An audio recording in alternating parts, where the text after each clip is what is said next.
میں یہ نہیں کہہ رہا کہ محض نشہ چھوڑنے سے آپ ایکسٹیٹک ہو جائیں گے، نہیں، نشہ چھوڑنے کے بعد یہ جو ایجوکیشنل ورائٹی ہے، یہ جو آپ پھر کردار سازی پہ توجہ دیتے ہیں، جس میں آپ روزانہ اپنے آپ کو پالش کر رہے ہوتے ہیں تاکہ نشے کی طلب ہی نہ ہو، نشہ چھوٹا رہے. فرق ایکسٹیسی کا اس سے پڑتا ہے، ایکسٹیٹک اس سے ہوتے ہیں آپ. اگر پہلے ہی ہوتے، دیکھو اگر پہلے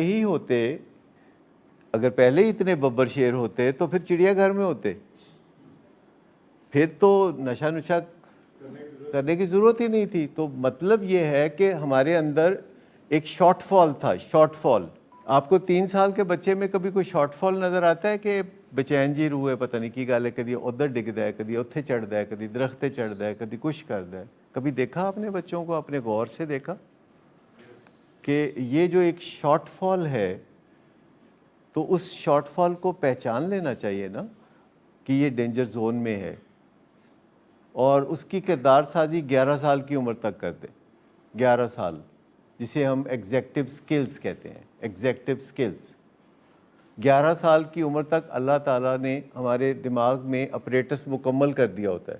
ایگزیکٹو سکلز ہیں زندگی گزارنے کی صلاحیتیں، مہارتیں، اور یہ کچھ 3 سال کی عمر میں سیکھ سکتا ہے بچہ، کچھ 5 سال کی عمر میں سیکھ سکتا ہے، کچھ 6 سال کی، کیونکہ اس کا اپریٹس آ رہا ہوتا ہے.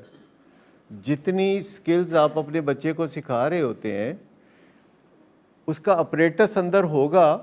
اپریٹس سمجھتے ہیں؟ اس کا سامان اندر کا، وہ مشینری اس کے مطابق ہوگی. جیسے اگر آپ بچے کو شروع میں دودھ پلاتے ہیں اور آپ کو پتہ ہوتا ہے کہ اس کے دانت نہیں ہیں اور یہ دودھ ہی پی سکتا ہے، لیکن پھر آپ اس کو کوئی فرائی انڈا کھلانا شروع کر دیتے ہیں، پھر آپ اسے قیمہ کھلانا شروع کر دیتے ہیں، کیونکہ اپریٹس یعنی سامان یا اندر آرگن اس طرح ڈیولپ ہو رہے ہوتے ہیں. اسی طرح جب آپ اپنے بچے کو ڈسپلن کر رہے ہوتے ہیں تو اس ڈسپلن کی کئی جہتیں ہیں، کئی رستے ہیں اس ڈسپلن کے جو آپ اسے ڈسپلن کر رہے ہوتے ہیں. اس کے اندر ایک امپلس ہوتا ہے. امپلس کیا ہے؟ میں نے یہ غبارہ لینا ہے، میں نے یہ بھی لینا ہے، اچھا میں نے وہ کھلونا لینا ہے، میں نے یہ بھی لینا ہے، اور پھر اس نے زمین پہ لیٹ کے تو ہاتھ پاؤں مارنے شروع کر دیتے ہیں. تو اسے ہم کہتے ہیں امپلس. امپلس سیلینسی، کہ ایک بچے کے اندر اچانک یہ خیال آتا ہے کہ اسے برگر کھانا ہے اور اس نے ابھی کھانا ہے اور اس نے کھا کے چھوڑنا ہے، نہیں تو وہ آسمان سر پہ اٹھا لے گا. تو آپ اس کے مطابق اسے پھر سکھا رہے ہوتے ہیں کہ آپ کو پتہ ہونا چاہیے کہ اس کی کون سی صلاحیت کو اجاگر کیا جا سکتا ہے، کون سی صلاحیت کا اندر اپریٹس موجود ہے.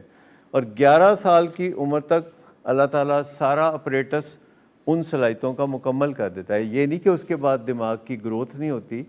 دماغ کی گروتھ 25 سال تک ہوتی رہتی ہے، لیکن دماغ کی جو رینوویشن ہے، جو رینیول ہے، وہ ساری عمر ہوتی رہتی ہے.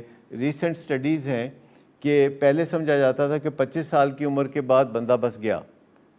اب پتہ چلا کہ نہیں، ایسی بات درست نہیں ہے، اور دماغ کا جو رینیول ہے وہ ساری عمر ہوتا رہتا ہے. جن لوگوں کو فالج گرتا ہے، اگر آپ نے کبھی کوئی ایسا مریض دیکھا ہو جس کو فالج گرا ہو، تو کچھ دنوں کے بعد، کچھ ہفتوں کے بعد، کچھ مہینوں کے بعد وہ فالج والا بندہ بھی آپ کو فنکشنل نظر آنے لگتا ہے. اس وجہ سے کہ اس کے دماغ میں بھی نیورونل کنیکشن نئے بن رہے ہوتے ہیں. جب نشے کی بیماری میں سے آپ گزرتے ہیں تو آپ کو بڑی مشکلات ہوتی ہیں، کیونکہ آپ کے بہت سارے نیورونل کنیکشن یعنی دماغ کے جو اعصابی رابطے ہیں وہ ختم ہو جاتے ہیں. اور پھر جب آپ نشہ چھوڑتے ہیں تو وہ نئے سرے سے ڈیولپ ہونا شروع کرتے ہیں، اور اس میں تھوڑا وقت لگتا ہے. اس لیے آپ جب علاج مکمل کر کے جاتے ہیں انڈور والا، تو آپ کو بہت اداسی ہوتی ہے.